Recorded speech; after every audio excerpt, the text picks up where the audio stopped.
नमस्कार, मैं हंसुम खान। दिन भर की खबरों में सबसे पहले डालती है नजर आज के मुख्य समाचारों पर।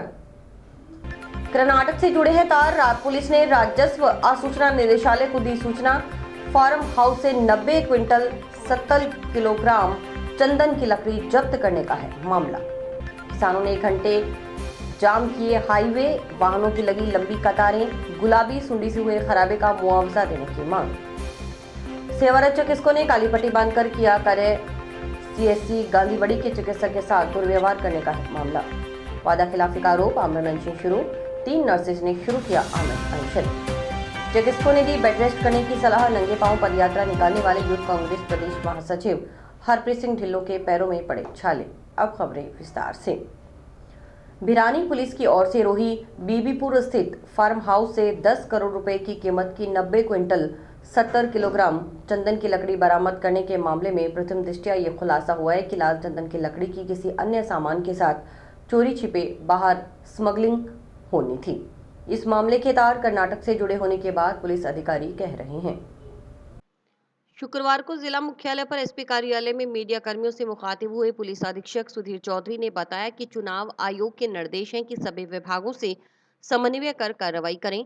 उस संदर्भ में भिरानी पुलिस की ओर से गुरुवार को बड़ी कार्रवाई करते हुए करीब 10 करोड़ रुपए की कीमत की 90 क्विंटल 70 किलोग्राम चंदन की लकड़ी पकड़ी गई। इसका सत्यापन करवा लिया गया है। आधिकारिक रूप से वन विभाग से जानकारी भी प्राप्त की गई है। उनका मानना है कि यह लाल चंदन की लकड़ी है। इसकी अंतर्राष्ट्रीय बाजार में अनुमानित कीमत 10 करोड़ रुपए है, जो इससे अधिक भी हो सकती है। फिर भी इसका वास्तविक मूल्य प्राप्त करने के प्रयास किए जा रहे हैं। इसकी सूचना राजस्व आसूचना निदेशालय को भी दे दी गई है, क्योंकि चंदन की लकड़ी की बाहर स्मगलिंग होने या किसी अन्य सामान के साथ छुपाकर बाहर बेचने की बात प्रथम दृष्टया सामने आई है। कर्नाटक से इसका संबंध होना सामने आया है। इसके लिए कर्नाटक के वन व पुलिस विभाग के उच्च अधिकारियों को सूचना दे दी गई है। एसपी चौधरी ने बताया कि इस कार्रवाई के बाद यह बात सामने आई कि इस कार्य से जुड़े अपराधी इस तरह का काम पहले हरियाणा में कर रहे थे। अब कुछ समय से उन्होंने ये कार्य हनुमानगढ़ जिले में शुरू किया। एसपी के अनुसार चुनाव के मद्देनजर रखते हुए हनुमानगढ़ पुलिस सभी विभागों के साथ संयुक्त कार्रवाई कर रही है। 2 दिन पहले आबकारी विभाग के साथ संग्रिया थाना क्षेत्र में बड़ी कार्रवाई करते हुए पंजाब निर्मित शराब से भरा ट्रक पकड़ा। चुनाव आयोग के निर्देश है कि जो भी कार्रवाई हो संबंधित विभाग को इसकी सूचना दी जाए। चुनाव आयोग का एक ऐप भी लॉन्च हुआ है। इसमें भी प्रवर्तन विभाग से जुड़े हुए होंगे। कोई भी विभाग अगर कार्रवाई करेगा तो अपने आप दूसरे विभाग को उसकी सूचना हो जाएगी। एसपी ने बताया कि विधानसभा चुनाव के मद्देनजर जिले में 16 चेक पोस्ट बनाई गई हैं। सभी जगह सीसीटीवी कैमरे लगाए गए हैं, परंतु अधिकतर कार्रवाई मुखबिर या सूचना के आधार पर हो रही है। प्रयास किया जा रहा है कि अधिक से अधिक कार्रवाई हो। उसके संदर्भ में भिरानी पुलिस स्टेशन ने लगभग 10 करोड़ कीमत की 90 क्विंटल 70 किलोग्राम चंदन की लकड़ी पकड़ी है। उसका वेरिफिकेशन भी करा लिया और ऑफिशियली हमने फॉरेस्ट डिपार्टमेंट से ले भी लिया और उनका मानना है कि ये लाल चंदन की लकड़ी है, जो कि जिसका अंतर्राष्ट्रीय मार्केट में अनुमानित कीमत 10 करोड़ है। इससे ज़्यादा भी हो सकती है, तो उसका रियल वैल्यूएशन हम करा रहे हैं। इस संदर्भ में हमने सूचना डीआरआई को, डायरेक्टर ऑफ रेवेन्यू इंटेलिजेंस को भी दे दी है, क्योंकि ये जो चंदन की लकड़ी थी, इसके बाहर स्मगलिंग होने के और किसी और पदार्थ में, किसी और सामान में, एक्सपोर्ट होने वाले सामान में छुपा करके बाहर भेजने के भी हमें प्रथम दृष्टया कुछ बात पूछताछ में आई है। कर्नाटका से इसका सोर्स होना ज्ञात प्राप्त हुआ है, तो वहाँ के फॉरेस्ट डिपार्टमेंट के सीनियर ऑफिशियल्स और पुलिस ऑफिशियल्स को भी हम कम्युनिकेट कर रहे हैं। इस पूरी कार्रवाई के दौरान विशेष बात ये रही कि ये जो अपराधी हैं, ये इस तरह का जो काम है ये पहले भी कर रहे थे और वो हरियाणा में कर रहे थे। अब उन्होंने रिसेंटली ये यहाँ पे ये काम करना शुरू किया था। ये ऑर्गेनाइज तरीके से ये लोग काम करते थे और ये अपने ठिकाने बदलते रहते थे। जानकारी में आया है कि हिसार में पहले कार्रवाई हुई, उसके बाद उन्होंने अपना ठिकाना बदला है। तो ये ऑर्गेनाइज तरीके से काम करते हैं, क्योंकि इसमें मार्जिन ज़्यादा है और अंतर्राष्ट्रीय मार्केट में इसकी वैल्यू बहुत ज़्यादा है। यहाँ वैल्यू इतनी नहीं है जितनी अंतर्राष्ट्रीय मार्केट में है, इसलिए ये इस तरह का ऑर्गेनाइज तरीके से काम करते हैं और इस संदर्भ में हम लोग लास्ट जो कड़ी है उस तक पहुंचेंगे। बीटी कॉटन नरमा में गुलाबी सुंडी के प्रकोप से हुए नुकसान की विशेष गिरदावरी करवाकर किसानों को मुआवजा देने की मांग को लेकर शुक्रवार को हनुमानगढ़ जिले के संयुक्त किसान मोर्चा के आह्वान पर कई जगह 1 घंटे चक्का जाम किया गया। किसान प्रतिनिधियों के नेतृत्व में किसान सुबह करीब 11 बजे सड़कों पर पहुंचे और बीच सड़क बैठकर जाम लगा दिया। चक्का जाम सुबह 11 बजे से दोपहर 12 बजे तक चला। चक्का जाम के कारण वाहनों की लंबी कतारें लग गई। जाम में फंसे वाहन चालक एवं यात्री परेशान होते रहे। वाहन चालक जाम लगाकर बैठे नागरिकों से मिन्नतें करते दिखे। एम्बुलेंस जैसी आपातकालीन सेवाओं को चक्का जाम से मुक्त रखा गया।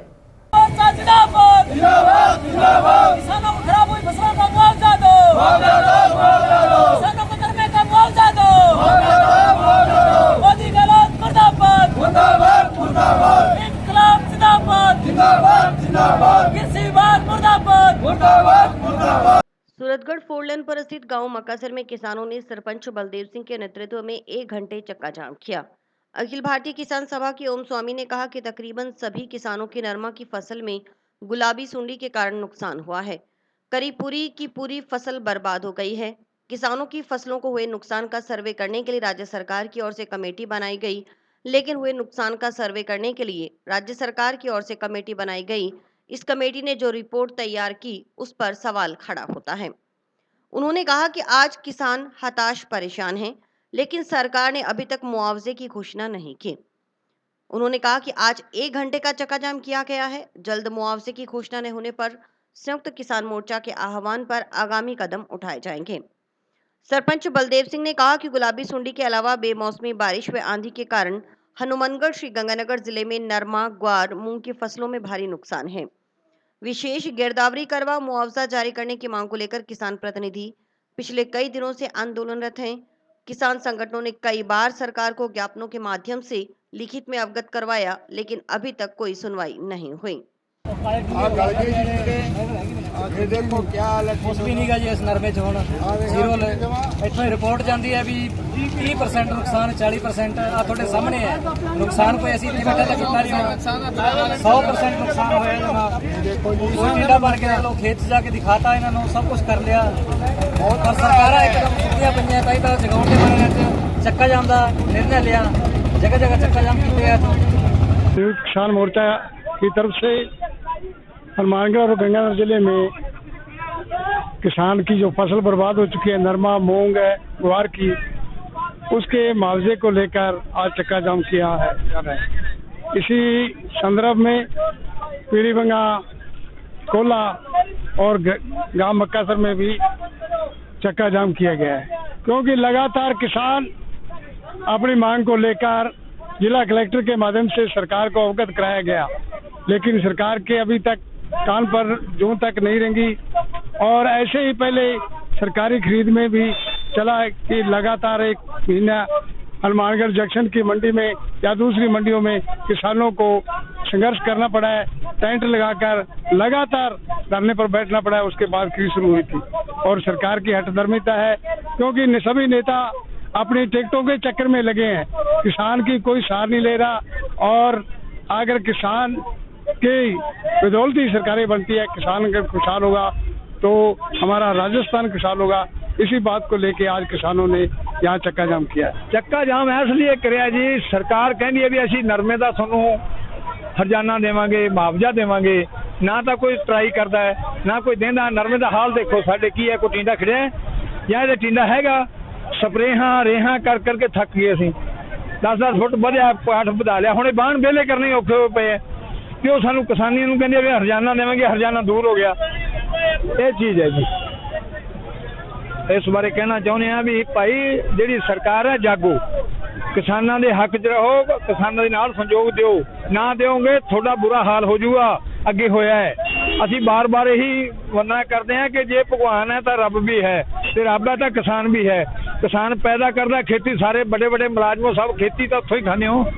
जे नरमा ना होया कित्थों कोटना पहन लोगे, जे कणक ना हुई तो कित्थों तुसीं रोटियां खा लोगे। जे किसान बीजने वाला ही ना रहा, किसान को मारने लग गए तुसीं, फिर बचू की। संयुक्त किसान मोर्चा की कॉल पर आज पूरा हनुमानगढ़ और गंगानगर जिले में चक्का जाम कि नरमे में गुलाबी सुंडी नरमो खा गई और नरमे में हमारो सारा नुकसान हो गया किसानों को। और नुकसान होने के बाद में सरकार एक कमेटी बनाई, लेकिन जिकी कमेटी रिपोर्ट तैयार करी है वह रिपोर्ट सवाल खड़ा करना है, जिका अधिकारी है वे निकम्मा है और सरकार कोई मुआवजे की अभी तक घोषणा कौन करी। ई वास्ते जी किसान मोर्चा की घोषणा पर अपनो आज 1 घंटा को चक्का जाम है, 11 बजे 12 बजे तक वो चक्का जाम में जारी रखा। मक्कासर के अंदर सारा मक्कासर का किसान भाई मजदूर भाई अट बैठे और जब तक जो भी आने वाले टाइम में ये आंदोलन में जिकी भी किसान मोर्चा को लागू कर। सीएससी गांधी बड़ी के चिकित्सक के साथ दुर्व्यवहार में राजकार्य में बाधा उत्पन्न करने के संबंध में दर्ज मुकदमे में आरोपियों की गिरफ्तारी न होने से नाराज सेवारत चिकित्सकों ने शुक्रवार को काली पट्टी बांधकर कार्य किया। अखिल राजस्थान सेवारत चिकित्सक संघ अरिस्दा हनुमानगढ़ के बैनर तले जिला अस्पताल सहित अन्य चिकित्सा केंद्रों पर ड्यूटी देने वाले सेवारत चिकित्सकों ने काली पट्टी बांधकर कार्य करते हुए आरोपियों को शीघ्र गिरफ्तार करने की मांग की। आरोपियों की गिरफ्तारी न होने पर सेवारत चिकित्सकों ने कार्य बहिष्कार जैसा कदम उठाने की चेतावनी दी। अरिस्दा अध्यक्ष डॉक्टर विजय शर्मा ने बताया कि 24 सितंबर को भादरा तहसील क्षेत्र के गांव गांधीबड़ स्थित सीएचसी में ड्यूटी पर मौजूद चिकित्सकों के साथ चिड़िया गांधी के पूर्व सरपंच सतवीर घायल और 2 अन्य लोगों की ओर से अभद्र व्यवहार किया गया। राजकार्य में बाधा डाली गई, सरकारी संपत्ति को नुकसान पहुंचाया गया, गाली गलौज करते हुए मारपीट करने की कोशिश की गई। इस घटना के संबंध में भिरानी पुलिस थाना में उसी दिन विभिन्न धाराओं में एफआईआर दर्ज करवाई गई, लेकिन 12 दिन बाद भी इस मामले में कोई कार्रवाई नहीं हुई। इससे सेवारत चिकित्सक संघ के सदस्य चिकित्सकों में रोष व्याप्त है। उन्होंने पुलिस से दोषियों पर उचित कार्रवाई करने और जल्द से जल्द गिरफ्तार करने की मांग करते हुए कहा कि अगर दोषियों के खिलाफ कार्रवाई नहीं हुई तो मजबूरन हनुमानगढ़ अरिस्दा को बहिष्कार जैसा कठोर कदम उठाना पड़ेगा।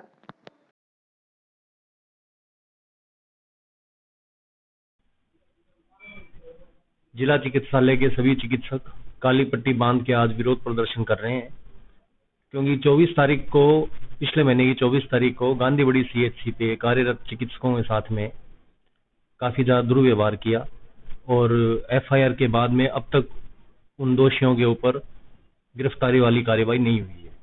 हमारी प्रशासन से यही डिमांड है कि उनको जल्द से जल्द गिरफ्तार किया जाए और उचित कार्रवाई की जाए। अगर इस तरह घटनाएं बढ़ती हैं तो निस्संदेह काम करना मुश्किल होता है और रात्रिकालीन हम चिकित्सक 24 घंटे इमरजेंसी सर्विसेज देते हैं, तो हमारी सुरक्षा का उचित प्रबंध किया जाए। रामेश्वरम से फिरोजपुर तक शुरू हुई नई गाड़ी का शुक्रवार को हनुमानगढ़ जंक्शन रेलवे स्टेशन पर पहुंचने पर शहर के गणमान्य नागरिकों की ओर से चालक व गार्ड का सम्मान किया गया। चालक गार्ड के साथ स्टेशन अधीक्षक नागेंद्र प्रताप सिंह पर फूल बरसाकर उन्हें माला पहनाई और मिठाई खिलाई गई। स्टेशन मास्टर नागेंद्र प्रताप सिंह ने बताया कि नई गाड़ी संख्या 20974 का रामेश्वरम से फिरोजपुर तक वाया चूरू हनुमानगढ़ संचालन शुरू किया गया है। पूर्व में यह ट्रेन हम सफर के नाम से रामेश्वर से अजमेर तक चलती थी। इस ट्रेन का एक्सटेंशन कर इसे फिरोजपुर तक बढ़ाया गया है। शुक्रवार सुबह यह गाड़ी हनुमानगढ़ जंक्शन रेलवे स्टेशन से गुजरी। उन्होंने बताया कि यह गाड़ी प्रत्येक शुक्रवार को सुबह 9:30 बजे हनुमानगढ़ जंक्शन रेलवे स्टेशन पर पहुंचेगी। 10 मिनट ठहराव के बाद 9:40 बजे रवाना होगी। वहीं शनिवार को गाड़ी संख्या 20973 फिरोजपुर से रवाना होकर वाया अजमेर होते हुए रामेश्वरम जाएगी। इस मौके पर मौजूद गोपी किशन पांड्या ने इस ट्रेन का संचालन शुरू करने के लिए सांसद निहाल चंद व रेल मंत्री का आभार जताते हुए कहा कि काफी समय से क्षेत्रवासियों की ओर से हनुमानगढ़ से रामेश्वरम तक ट्रेन की सुविधा शुरू करने की मांग की जा रही थी, जो अब पूरी हो गई है। उन्होंने जबलपुर निजामुद्दीन सुपरफास्ट ट्रेन का विस्तार भी श्रीगंगानगर तक करवाने की मांग सांसद से की। रेलवे वाशिंग लाइन निर्माण समिति संयोजक नारायण अग्रवाल ने इसे ऐतिहासिक क्षण बताते हुए उम्मीद जताई कि क्षेत्र के रेल यात्रियों को इसका फायदा होगा। उन्होंने इस ट्रेन को स्थायित करने की मांग भी की। साथ ही बताया कि गाड़ी संख्या 12192 श्रीधाम सुपरफास्ट का भी हनुमानगढ़ तक विस्तार करवाने के लिए जनप्रतिनिधि प्रयास कर रहे हैं। उन्होंने वर्तमान में बन रही वाशिंग लाइन के अलावा एक और अतिरिक्त वाशिंग लाइन की भी मांग रखी।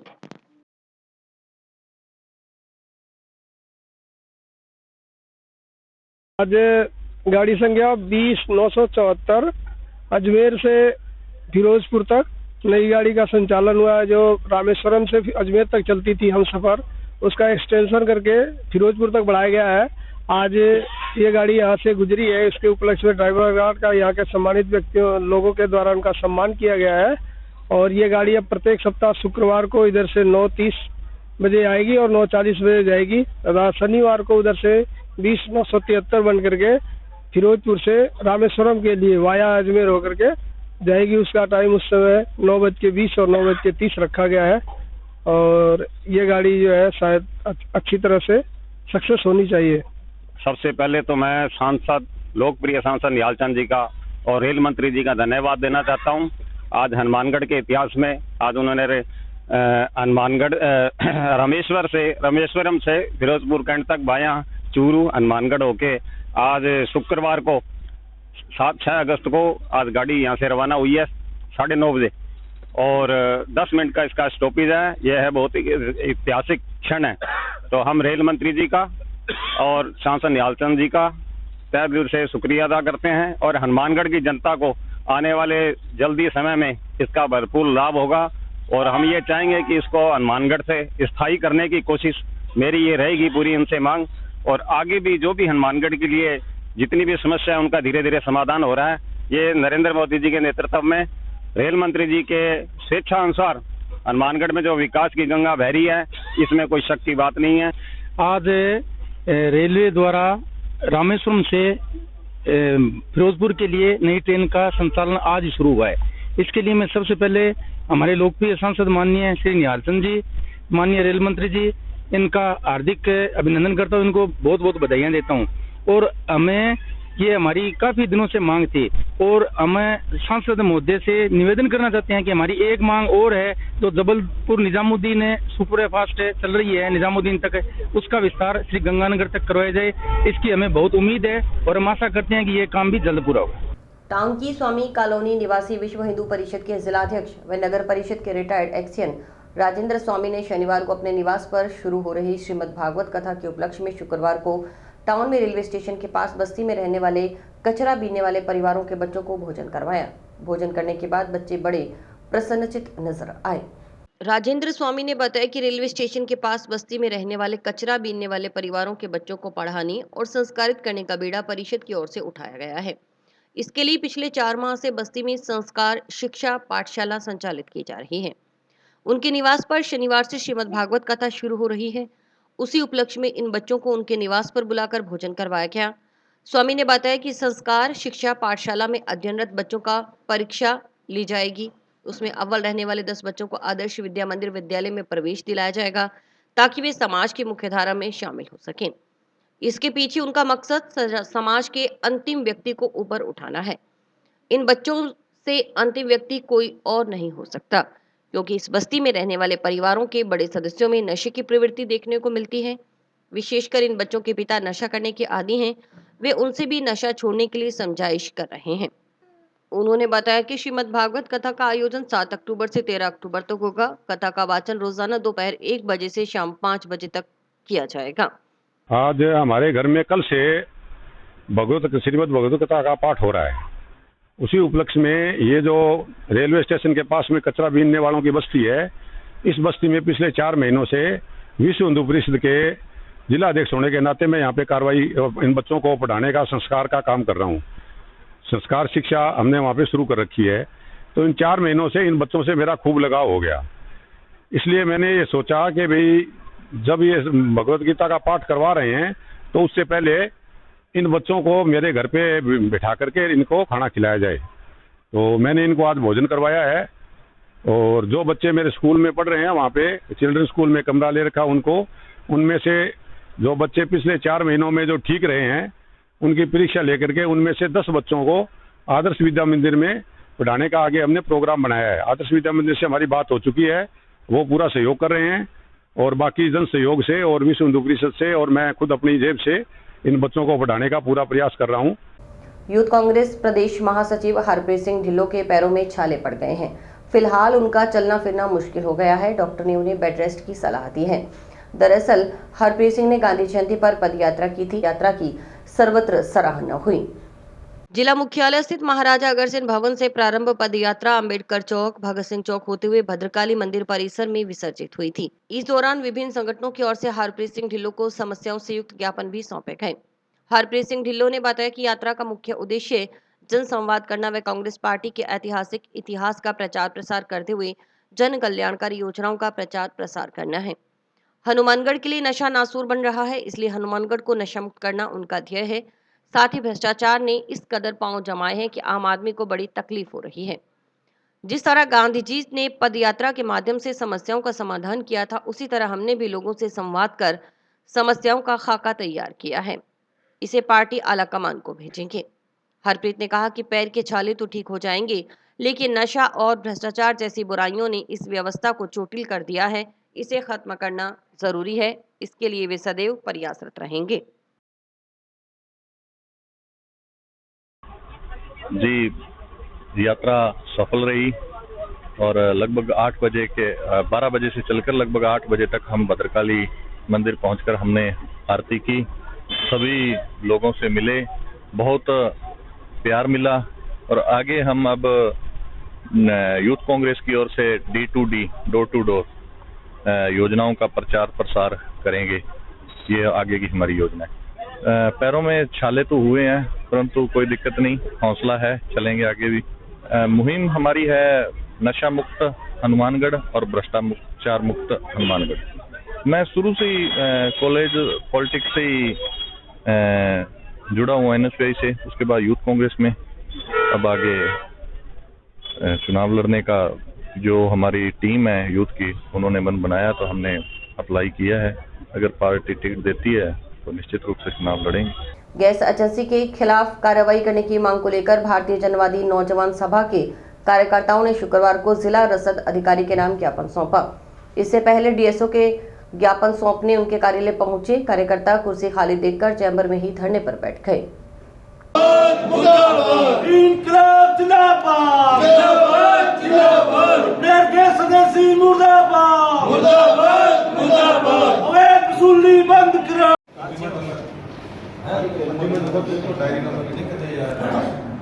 आज भारत की जनवादी नौजवान सभा की तरफ से एक इस बात को लेकर ज्ञापन सौंपा है जिला रसद अधिकारी हनुमानगढ़ को कि मेरा जो घरेलू गैस एजेंसी है बटनेर गैस एजेंसी धान मंडी में, वहाँ मेरा घरेलू कनेक्शन चल रहा है।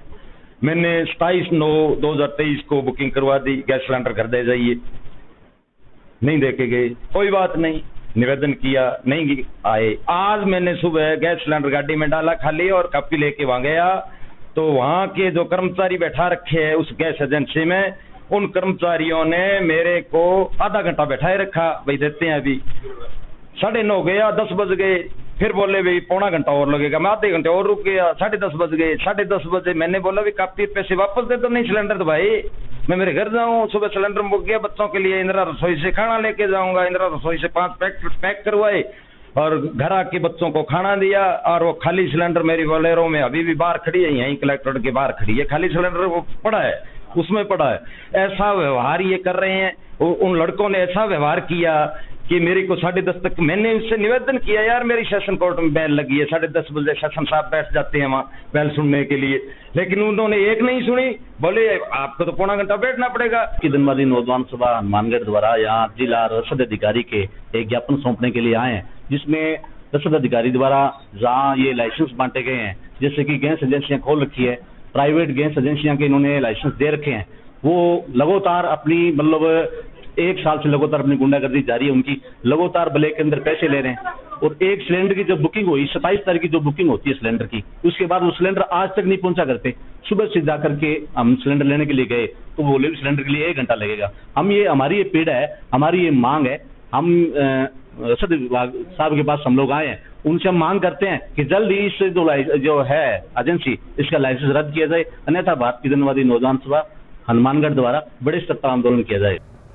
वेतन भत्तों की विसंगतियां दूर करने व नर्सेज संवर्ग कैडर का पुनर्गठन करने सहित 11 सूत्री मांगों के निस्तारण की मांग कर रहे नर्सेज ने राज्य सरकार पर वादा खिलाफी का आरोप लगाते हुए शुक्रवार से आंदोलन तेज करते हुए आमरण अनशन शुरू कर दिया। टाउन के जिला अस्पताल में राजस्थान नर्सेज संयुक्त संघर्ष समिति के बैनर तले शुक्रवार को रणधीर ढाका, विजय नेहरा व रूपा ने आमरण अनशन शुरू किया है। इन्हें समिति अध्यक्ष गुगन साहड़ ने माला पहनाकर अनशन पर बैठाया।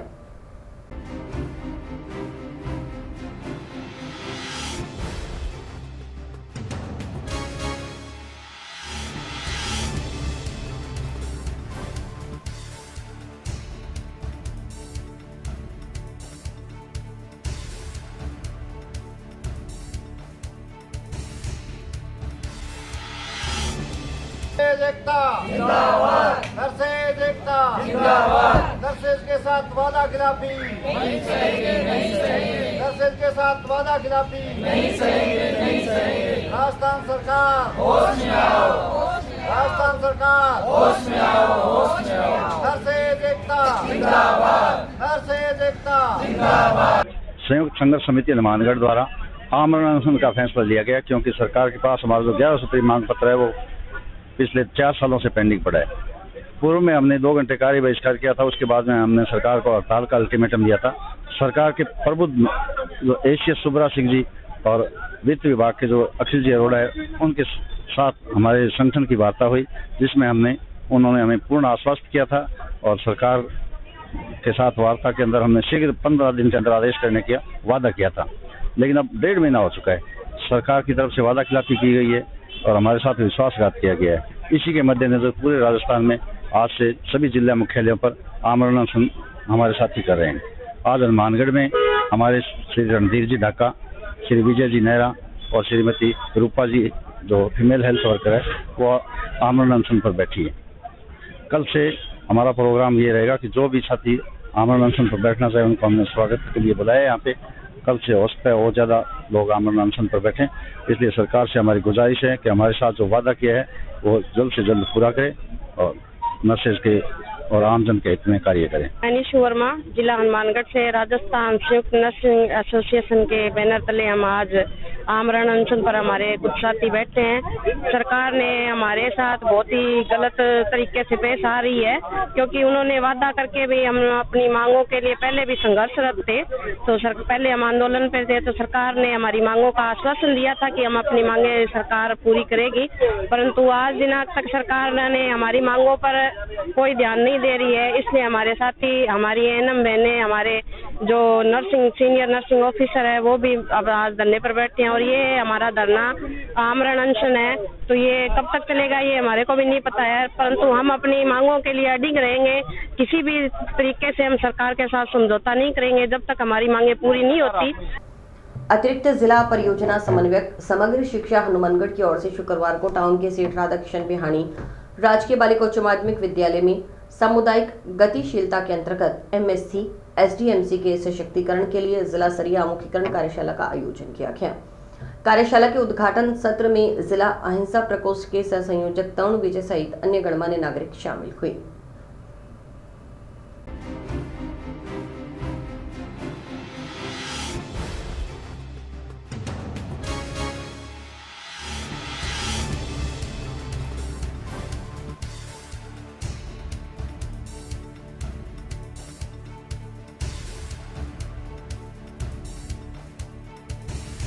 यानी प्रेजेंटेशन आपका जो है किसी भी योजना के लिए वो शानदार होना चाहिए। सारा ध्यान उस प्रेजेंटेशन और दस्तावेजीकरण पर होना चाहिए, जिससे आपके काम बहुत आगे तक चलेगा। तो मेरा इस मंच से आप सभी से ये निवेदन है कि जिला परिषद में विभिन्न योजनाओं में आने वाले मदों का, बजट का अच्छा यूटिलाइजेशन करने के लिए, बजट आवंटन के लिए अपनी ग्राम पंचायत का सहयोग लीजिए और इन योजनाओं में सामुदायिक गतिशीलता के अंतर्गत जिला स्तरीय आमुखीकरण कार्यशाला का आयोजन यहाँ राजकीय बालिका उच्च माध्यमिक विद्यालय हनुमानगढ़ टाउन में किया जा रहा है, जिसके अंदर आज हमारे मुख्य जिला शिक्षा अधिकारी एवं जिला शिक्षा अधिकारी माध्यमिक हंसराज जी जाजीवाल के साथ साथ हमारे हनुमानगढ़ जिले से जो सर्वश्रेष्ठ SMC और SDMC के प्रधानाचार्य और उनके सदस्य हैं, उनको यहाँ बुलाया गया है। इस प्रकार की गतिविधियों का, इस प्रकार के आयोजन का उद्देश्य ये होता है कि समाज को विद्यालयों के साथ जोड़ा जाए। मुख्यमंत्री जन सहभागिता योजना के अंतर्गत हनुमानगढ़ जिले के अंदर सर्वाधिक कार्य होते हैं। इसके अलावा विद्यालय में जितने भी कार्य विकास के करवाए जाते हैं, उन कार्यों को करवाने के लिए SMC और SDMC ऐसी संस्थाएं हैं जो अपने आप के अंदर सारे अधिकार रखती हैं। उन संस्थाओं को क्या क्या अधिकार हैं, वो संस्थाएं कैसे कार्य कर सकती हैं, कैसे समुदाय के लोगों को प्रभावित करके विद्यालयों में कार्य करवाया जा सकता है, ये सभी बातें यहाँ पे 3 सत्रों के अंदर आज बताई जाएंगी, ताकि जिले के विद्यालयों के विकास के अंदर और अधिक सर्वोच्च कार्य हो सके।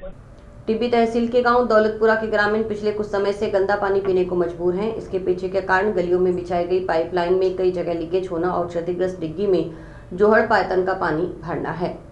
ग्रामीणों की माने तो इस समस्या के बारे में कई बार जन स्वास्थ्य अभियंत्रिकी विभाग के अधिकारियों को अवगत करवाया गया, लेकिन समस्या जस की तस बनी हुई है। इससे नाराज ग्रामीणों ने समस्या का समाधान न होने पर विधानसभा चुनाव में मतदान का बहिष्कार करने की भी चेतावनी दी है। शुक्रवार को गांव दौलतपुरा के ग्रामीणों ने एडीएम को लिखित में इस समस्या से अवगत करवाया और समाधान की गुहार लगाई।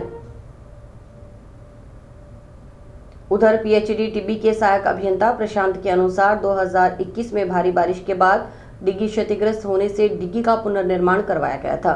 अगस्त 2022 में भारी बारिश के समय जोहड़ का पानी डिग्गी में भर गया था, तब भी डिग्गी क्षतिग्रस्त हो गई थी।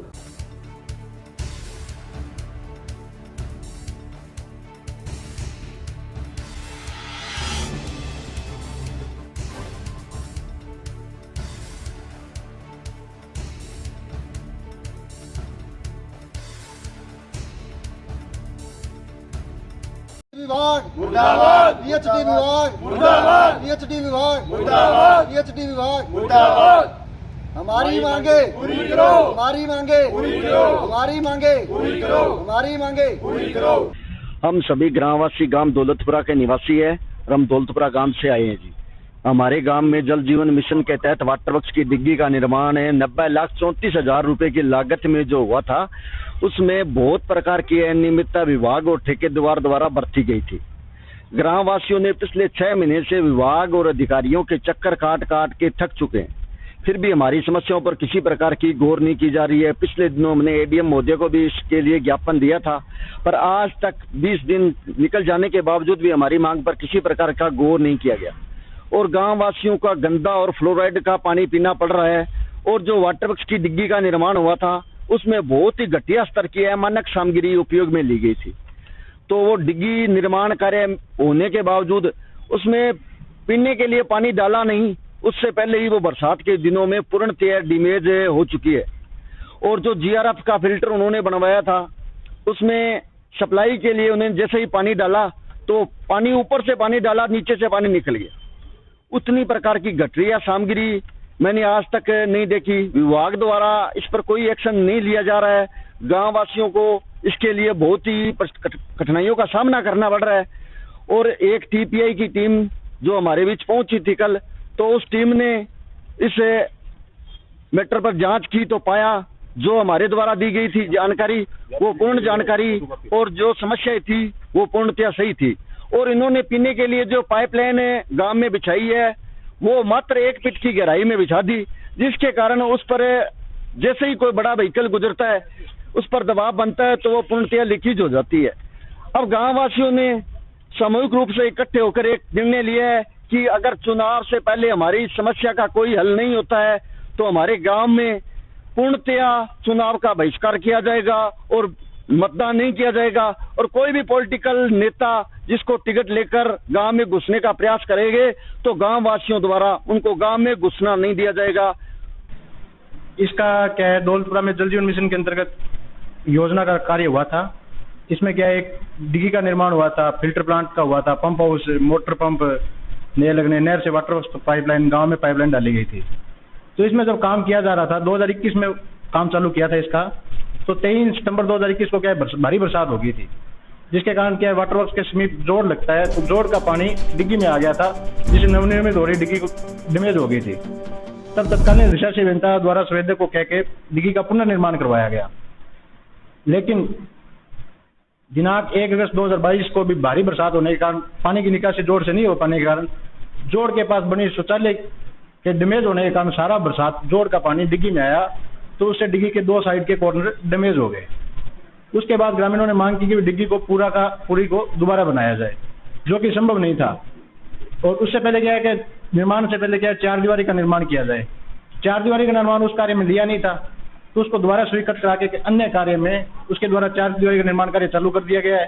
स्टिकर डिग्गी को भी दोबारा बना दिया जाएगा। एक ग्रामीणों की मांग है कि जो फिल्टर प्लांट से पहले प्री ट्रीटमेंट यूनिट बनाई गई थी उसमें कोई सीपेज की प्रॉब्लम है, तो वो भी चेक करवा के जल्द से जल्द उसको दुरुस्त कर दिया जाएगा। पाइपलाइन बिछाने का सारा कार्य सही है, उसमें कुछ हिस्से की पाइपलाइन ग्रामीणों का कहना है कि वो कम गहराई पर बिछाई गई है। उसका कारण यह है कि जब पाइपलाइन बिछाई गई तो पुरानी पाइपलाइन भी उसी रास्ते पर होने के कारण है वो डैमेज ना हो, ताकि सप्लाई मेंटेन रहे। तो एक बार उसको कम गहराई पर डाल दी गई थी कुछ हिस्से की पाइप, बाकी समस्त पाइप विभागीय मापदंड के अनुसार ही डाली गई है। राजस्थान केश कला बोर्ड के अध्यक्ष महेंद्र गहलोत एक दिवसीय दौरे पर शुक्रवार को नोहर पहुंचे। इस दौरान उन्होंने विभिन्न कार्यक्रमों में भाग लिया। महेंद्र गहलोत नोहर स्थित जयपुर हॉस्पिटल में मुख्यमंत्री चिरंजीवी योजना का शुभारंभ किया। इस मौके पर विधायक अमित चाचान, नगरपालिका अध्यक्ष मोनिका खटोतिया सहित अनेक गणमान्य व्यक्ति उपस्थित रहे।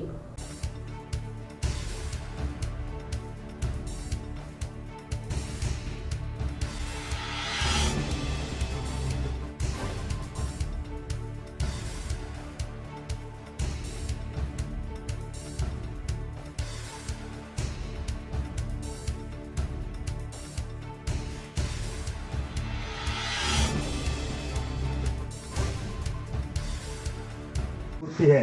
कोई भी व्यक्ति किसी जाति धर्म का कितना भी गरीब व्यक्ति क्यों न हो, फोन पे भी अगर इनसे संपर्क करता है तो उनका काम करवाते हैं। और उसी का आज ये परिणाम है कि आज हम जयपुर हॉस्पिटल देख रहे हैं, जिसमें चिरंजीवी इस योजना का शुभारंभ हुआ। इनके अथक प्रयासों से कम समय के अंतराल में डॉक्टर साहब को ये योजना का इस हॉस्पिटल के अंदर जो सुविधा मिली, इसके लिए भी हमारे महेंद्र गहलोत जी का मैं तहे दिल से आभार प्रकट करता हूँ। डॉक्टर सुशील जी का, पूरे जो हॉस्पिटल स्टाफ का, इन सब का भी बहुत बहुत आभार, धन्यवाद कि हॉस्पिटल के साथ साथ आप सामाजिक धार्मिक संस्थाओं में कार्यक्रमों में भी आपकी बढ़ चढ़ के भागीदारी रहती है। समय समय पर आप रक्तदान शिविर भी लगाते रहते हैं, चिकित्सा जांच शिविर भी लगाते रहते हैं। इसके लिए भी आपका और हॉस्पिटल स्टाफ का सबका बहुत बहुत आभार है, धन्यवाद। देखिए, राजस्थान की जनता ने कमर कस ली है और राजस्थान की जनता तैयार है। और राजस्थान में अशोक गहलोत जी के नेतृत्व में चौथी बार कांग्रेस रिपीट होगी। राजस्थान में लोकप्रिय मुख्यमंत्री अशोक गहलोत जी इलाके की जनता का नेतृत्व करेंगे। और जितनी भी हमारी योजनाएं हैं, आज भी हम आए हैं यहाँ पे नौहर में, यहाँ के लोकप्रिय विधायक भाई अमित चाचान जी मेरे साथ मौजूद है, यहाँ के तमाम चेयरमैन साहिबान, तमाम नेता कार्यकर्ता मौजूद हैं। आज भी हमने चिरंजीवी योजना में एक जो अस्पताल है उसको इनफिट किया गया, उसके उद्घाटन मौके पे आए हैं। तो लोगों में बड़ी खुशी है कि मुख्यमंत्री जी की जो भी योजना है वो गांव-गांव ढाणी ढाणी पहुँचे और लोग बाग बहुत खुश हैं। और ऐसी योजनाएं जो मुख्यमंत्री जी की है वो आज तक राजस्थान तो क्या देश के किसी प्रदेश में नहीं है। इसलिए राजस्थान की जनता मन बना चुकी है। आपको मैं ये भी कहना चाहूँगा कि पिछले टाइम में 9 विधानसभा उपचुनाव हुए, उस उपचुनाव में 9 में से 7 चुनाव हमारी कांग्रेस पार्टी अशोक गहलोत जी की नीतियों के साथ, उनकी योजनाओं के साथ जनता ने 7 विधायक जिता करके भेजा। और कोरोना जैसा बहुत बड़े जो वैश्विक महामारी की चपेट में आ गया था पूरा देश, पूरी दुनिया, लेकिन राजस्थान को उन्होंने बहुत अच्छे तरीके से संभाला। हमारा जो भीलवाड़ा मॉडल है। और इसी के साथ समाचार समाप्त हुए। रोजाना देखते रहिए समाचार। नमस्कार।